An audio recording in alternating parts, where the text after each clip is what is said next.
A galley is more than simply a cooking and eating space. A well-functioning galley provides nourishment, fellowship, socialization, and a much-needed break time for hard-working officers and crews. It's the heart of the ship. It is the most important thing, I believe, and I think if you ask other people, they'll say the same thing. The galley is the most important place in the boat. It's where people come to socialize. They come to eat. They come to find out what's going on in the world. In this program, you'll learn the Galley Safety basics.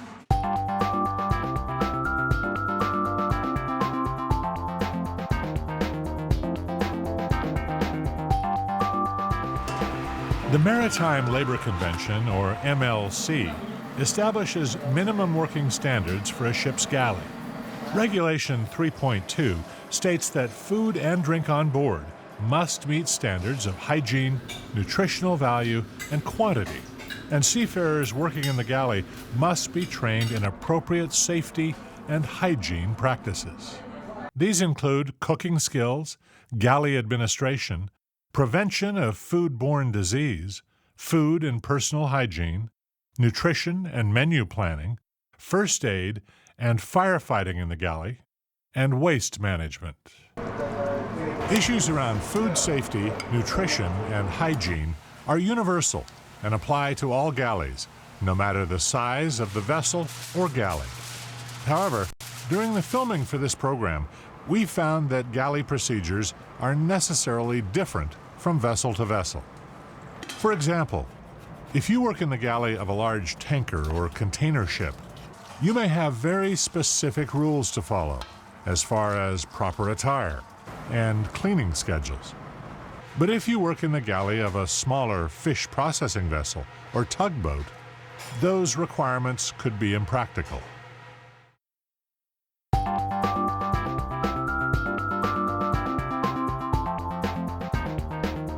Cook is the heart of the ship. He's the one that's going to make sure that the standards are there for health, safety within the food sector. He's got to promote that morale on board. A galley chef is more than simply a good cook. He or she is also a personnel manager, a supply officer, a morale booster, and a safety inspector. I have a piece of paper that I go over my staff with and have them sign it so they're aware of safety issues, wearing gloves when you go to the ovens or when you open up the steamer, because you open up the steamer, all that hot steam will come out at you, and several people have been burned, depending on the way the boat moves. Working in a galley can be as challenging and dangerous as working a vessel's deck during a storm at sea. There are hazards everywhere in a galley. Danger of burns, of spattering from cooking oil, of cuts from sharp knives and slicers, of lifting and carrying hot foods and liquids, as well as numerous fire hazards and slipping hazards. Clean aprons, clean jackets every day, trousers, just so that it's for a hygiene reason, that's why they're there. The reason they're white is so that any stains can show up. A professional galley chef must look and dress like a professional for hygiene and for safety. They wear appropriate clothing with long sleeves and hairnets and hats for cleanliness. They avoid jewelry, bangles, and open-toed shoes. Instead, they wear non-slip safety shoes and, when possible, the traditional white chef's clothing for safety's sake. All working kitchens can be hazardous, but a ship's kitchen, pitching and rolling, can present all kinds of additional hazards. Well, it's a challenge when you're out to sea at a long period of time, and if you don't tie things down or secure them on, scoochy guard or wet towels or tie them off, if you hit rough seas, things go flying, and so you always have to be aware of that. Common hazards are obviously things like broken equipment, chipped tiles, wet floors, just lack of equipment as well. Knives are a very important part of that. Don't create hazards for you or your co-workers. Clean up messes and broken glass, which could cut you or someone else. Beware of plunging your hands into hot, soapy water. It may either be scalding hot and burn you badly, or contain a knife or sharp object lurking under the soap suds. A first aid box should always be kept on hand. Its contents should be checked and restocked whenever necessary, and instructions in the event of injury should be prominently displayed in or close to the galley.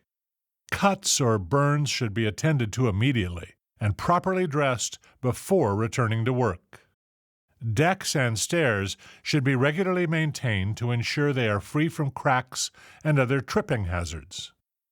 Any liquid or grease spills should be cleaned up immediately, and when carrying items on stairs or companionways, make sure one hand is always free to grasp the handrail.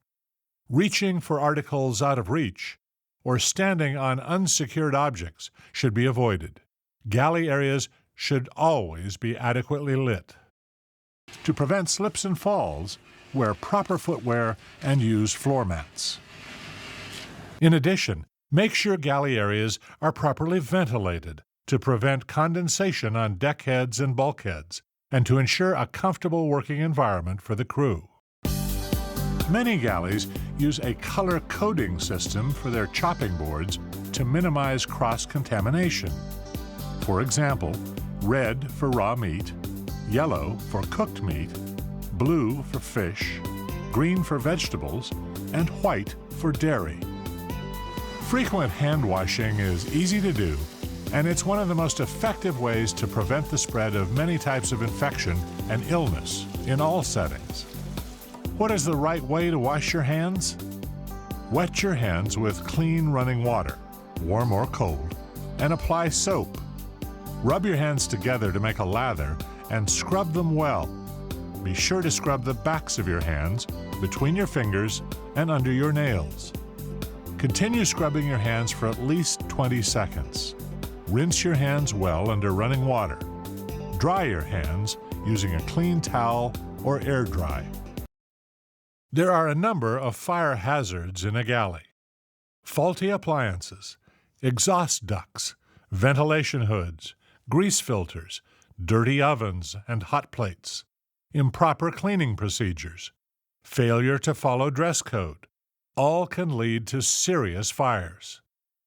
Because of this, firefighting equipment must be easily accessible and emergency passageways must remain unobstructed. The first few minutes after a fire starts are the most critical. Prompt and correct action is vital. The alarm must be sounded and the bridge must be notified. If possible, an attempt can be made to extinguish or limit the fire using the appropriate means.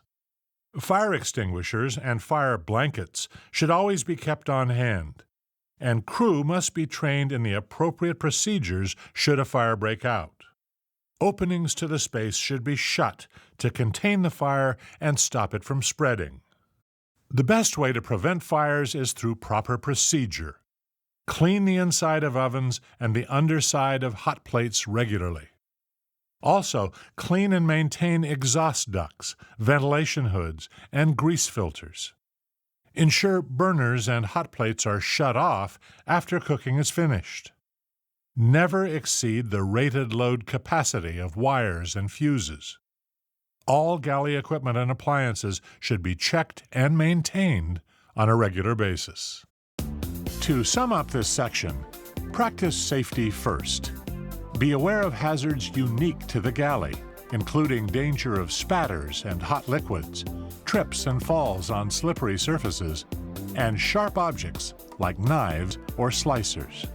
Be aware of fire hazards in cooking equipment, exhaust ducts, ventilation hoods, and grease filters, as well as proper procedures for containment. Clean and check equipment regularly. Ensure firefighting equipment is easily accessible and in working order, including smoke detectors, fire alarms, fire escapes, fire extinguishers, and fire blankets. Pay attention to your personal safety and hygiene. Always protect yourself by wearing the appropriate clothing. including hats and shoes. Practice good personal grooming and wash your hands often. Secure all equipment and cooking utensils, especially knives and other cutlery.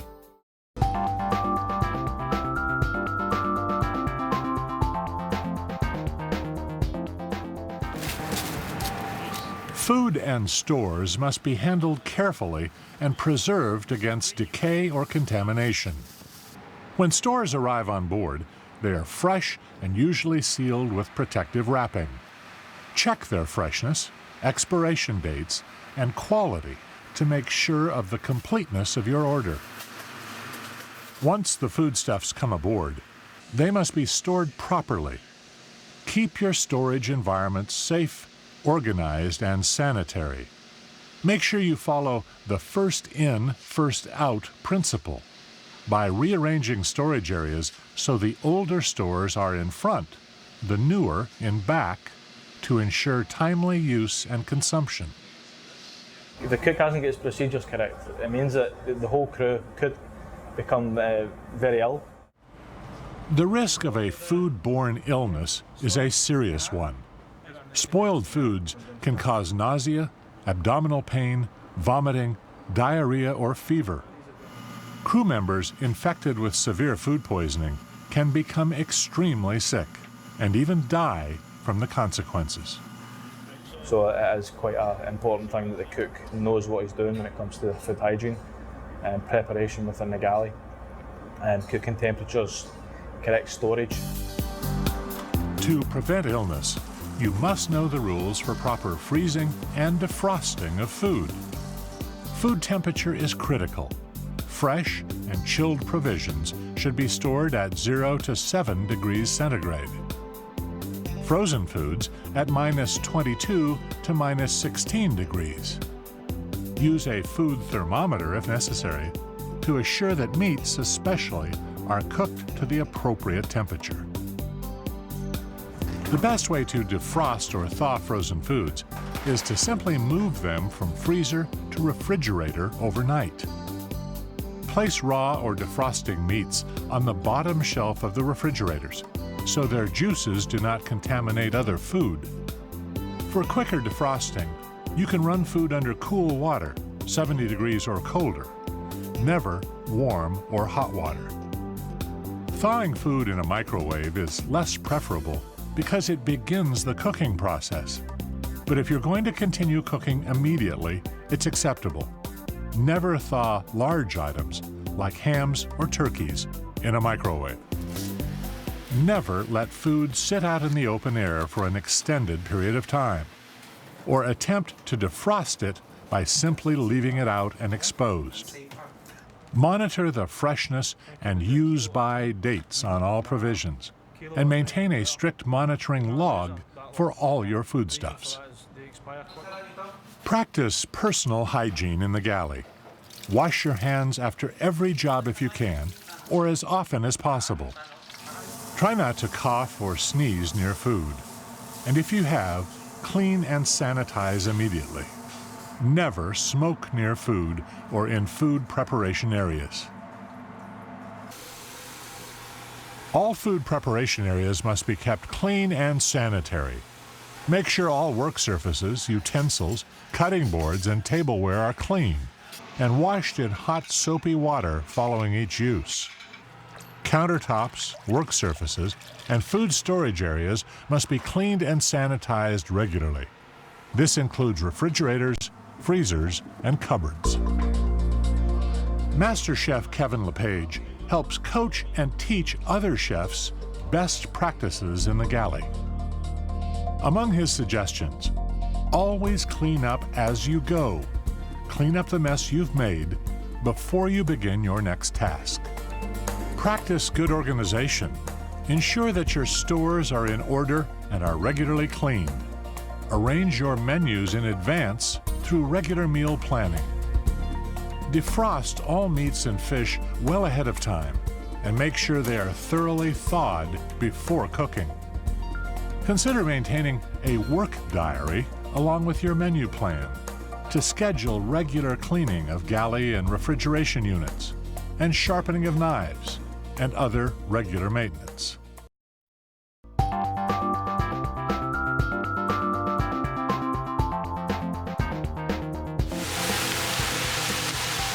Your crew relies on you to balance nutrition, good taste, and proper food handling and preparation.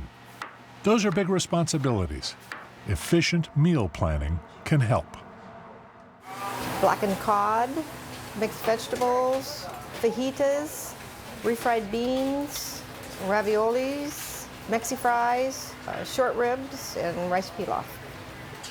Experienced galley chefs also strike balances among the tastes and traditions of their crews. When you're serving, greet the crew and ensure they know what they're eating. Solicit feedback and suggestions.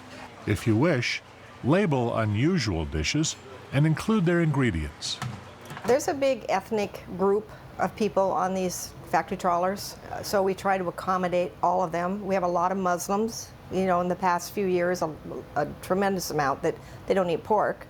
So we try not to put, you know, if we put pork out there, we have little pig signs that we put, you know, so they can see that we're having pork, but we try to diversify. Our bodies need a combination of basic foods and liquids to maintain good health. These include 6 basic building blocks. Carbohydrates to provide energy, water to keep the blood flowing and the body moving, protein which provides growth and renewal, minerals which are necessary to electrical and chemical reactions in the body, vitamins which assist us in processing what we eat, and oil which maintains healthy skin, hair, and energy. Skillful galley chefs work a balancing act, combining and recombining these basic food groups into meals that aren't just good for you, but appealing, tasty, and well presented. They begin with a meal and menu plan. If they've got a menu plan, they can actually order, so they know the quantities per item that they will use per week, per day. From that, they can use that to generate an order for the next month. So the menu plan is not just about what they're using for that day, it's about managing themselves, planning ahead. Every meal should contain a source of protein, carbohydrate, and a vegetable. Try to use whole foods rather than processed foods as much as possible. Try to maintain a variety of foods and food colors, and increase the use of plant foods and healthy vegetables while reducing the use of animal fats wherever you can. In your meal and menu planning, strike a balance of foods and recipes for variety and interest. Know what you've got in your stores and use them efficiently. Make smart use of your leftovers to create easy, tasty dishes. Recognize that your crew members come from different places and have different tastes. Provide healthy snacks for energy.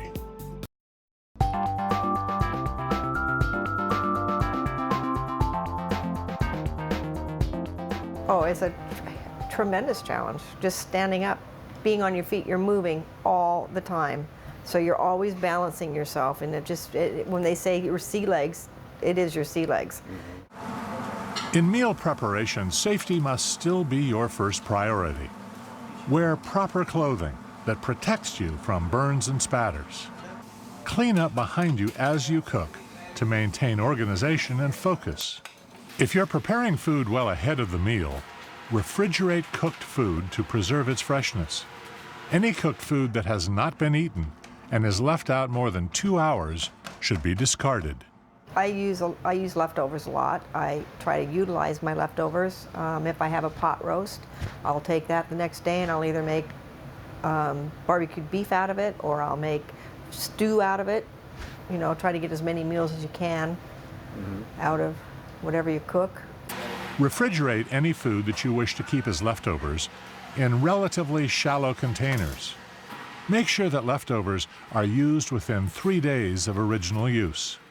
Label all leftovers and include a use-by date as a reminder. Presenting food properly enhances its appeal. Set a neat, orderly table with condiments and silverware accessible and neatly arranged. Encourage crew members to come to the table clean and to observe common table manners and courtesies. A well-run galley shows a vessel's pride and efficiency. Well-cooked and presented food and nutritious, well-planned meals will help the productivity, alertness, and well-being of yourself and your crew. Happy cooking!